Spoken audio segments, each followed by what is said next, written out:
I'm here with Billy Hemp at Hemps Meats, which is a butcher in Jefferson, Maryland. So what kind of meats do you have? We pretty much have everything there is, beef, pork, poultry, seafood, generally. Lamb, no goat. No goat. Where is most of your stuff sold or sourced from? All our sides and quarters mostly come from our own farm. Okay. It's a mile from here. Wow. We don't do pork here anymore. They stopped that in 1953. Okay. So they killed hogs for over 100 years. And then they discontinued that. That was the year I was born, by the way. Okay. That's the year my grandfather died. Maybe that has something to do with it. But they mostly concentrated in the cattle business then.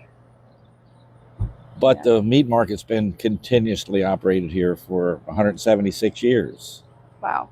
So, but of course we have to buy pork from some other local suppliers and some not so local. Right. And we have to supplement everything with that because our farm operation is not big enough to handle everything that we do. You work with your brother? Right. Gary, he sort of takes care of things out the farm mostly. Okay. For the most part. And right now there's only two of us left. Okay. We had our cousin who passed away, I want to say about 6 years ago, 5 or 6.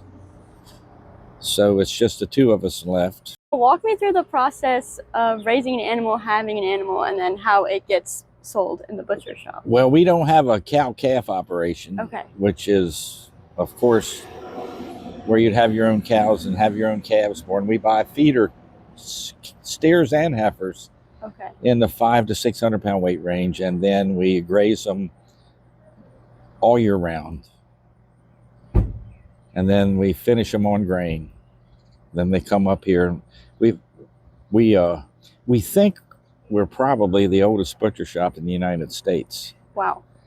And we've also had a slaughter operation here the whole entire time. So most of them that are even close to us don't slaughter. You know, they're just a little butcher shop that resells stuff. We also do a lot of slaughter work for other people, like farmers will bring their custom, they call it, animals here, and we'll process it for them so they can take it back home. We do that all year round. Then our busy season is fall and winter. Okay. COVID and post-COVID, our busy season was all 12 months. But it's starting to get back to normal. Yeah. A little bit here now. We've had, this is the first summer where we didn't fill up every week. Wow. Yeah. So it took that long, to get kind of back to normal. Yeah. What's the most popular cut of meat that you sell? Burger. Ground beef is the most popular. And then I would say you'd have the better cuts of steak like T-bone or porterhouse or ribeyes or strip. Yes. And what's the difference between buying meat from a butcher shop like yours and then going to the grocery store? Well, believe it or not, the price is very similar. And, I when I go to the grocery store, which we still have to go. I try not to go any more than I have to. But I'll look through the meat case, and our prices are pretty comparable. Sometimes they're more, sometimes they're less. Right. But here, you can come in and actually talk to the meat cutter every time and maybe get advice, and hopefully it's all good advice. Sometimes it's probably not. Honestly, but for the most part it is, and you can tell how thick you want, or maybe get a little advice on what kind of cut to use or what you're trying to accomplish. That's the difference. Yeah, and it's old style here. I mean, I've looked in some grocery stores don't even cut meat in the store anymore. It's all pre-packaged out west and priced and labeled out there. And I'm not saying there's anything wrong with it. I'm not criticizing that, but and some still do cut their meat in store, but I think most of them don't anymore. And you used to be where the bakery We is used to be now? where that's actually the that building up there, the original part of it is the original building built in 1849. I mean, I have documents where they started this business, handwritten contracts from 1849, where two people went together at first, and then they separated right away. That was the plan, where they each put up, I think, $300 a horse and a wagon. Yeah, something like that, to start the business. Okay. And like I said, my grandfather and great-grandfathers and great-great-grandfathers, they were also cattle dealers. They had cattle drives. They drove cattle out to Chicago, Illinois. You know, they did that kind of stuff back before trucks and things. That's the only way you had to move them. Horses. And we have an old barn out back that had where they would probably milk 10 or 15 cows, and they kept the work horses on one side of it and the milk cows on the other. It's still there. Wow. Yeah.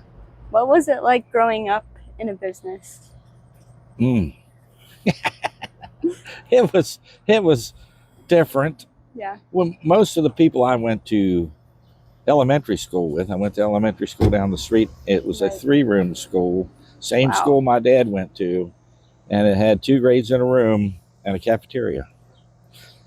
And there was probably 14 or 15 people in my class, and probably 10 of them lived on dairy farms, because this was a dairy county back in the 50s, 60s, even into the 70s, pretty much, and 80s. And most of those young men, probably the girls too, worked. You know, I went to work when I was 11, almost 12, up there. So that was different.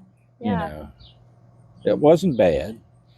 It may have limited your choices some, but it was okay. It turned out okay. Nice. Yeah.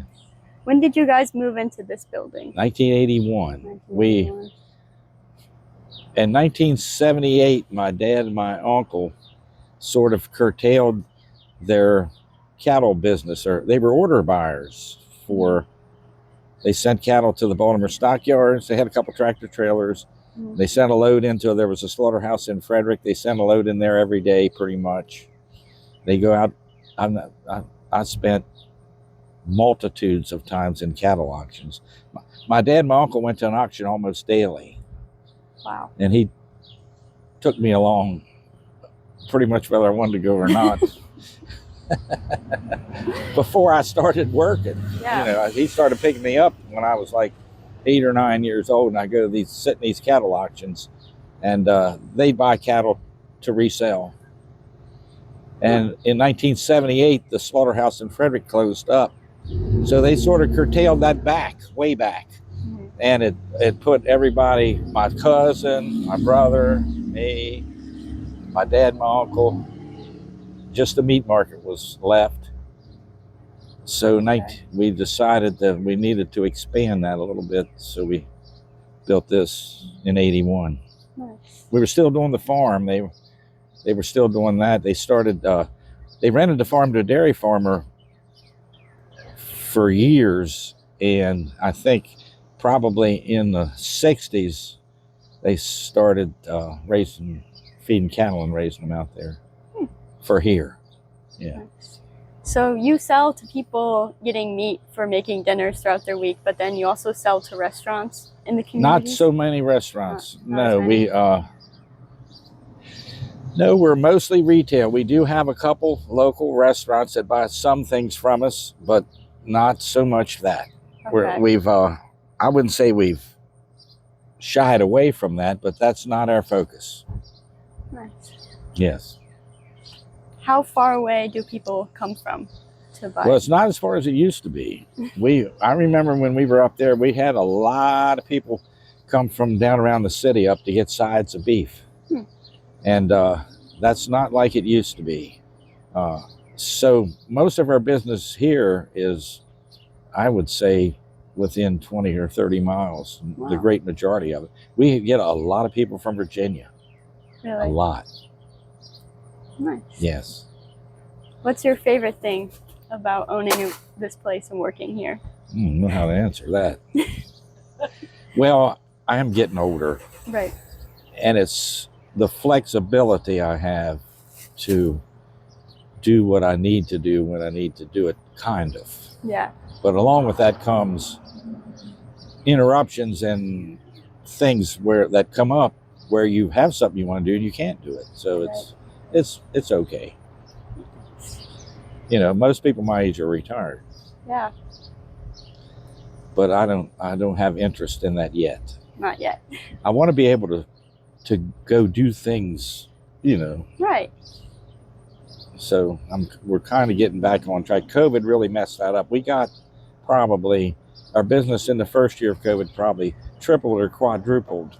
Wow. It was almost unmanageable. And that's why we've got these sort of crazy hours still. Mm-hmm. Because when it first started, we couldn't even stop to eat. Wow. It was over. We had, of course, you had to be 6 feet apart. They line up to the street, and right. It was wild. And then the second year was the third year, you know. But it's still, people came to shop at places like this because of the bigger stores. They didn't have it. Right. And of course, we always had a supply. Yeah. That's great. So, yeah. Nice. Here we are. Anything else you want to share? I can't think of it. It's you know, it's just we're trying to make plans to take the place into the future. You know, it's 5th generation, and hopefully we can make plans. They're in the works. I hope it works out. Nice. Who knows? We'll have to see. So that you have another generation coming that will take over? Well, that's the hope. Yes. Yeah, that's what you're hoping. Yeah, you know, when a family business, just like a family agricultural operation, is sometimes when you get out to extended family, it makes it a little hard to manage for someone to be able to hang on to it. So we're working on that. You know, there's kind of a plan. I just got to live long enough to see if it can take place. That's all.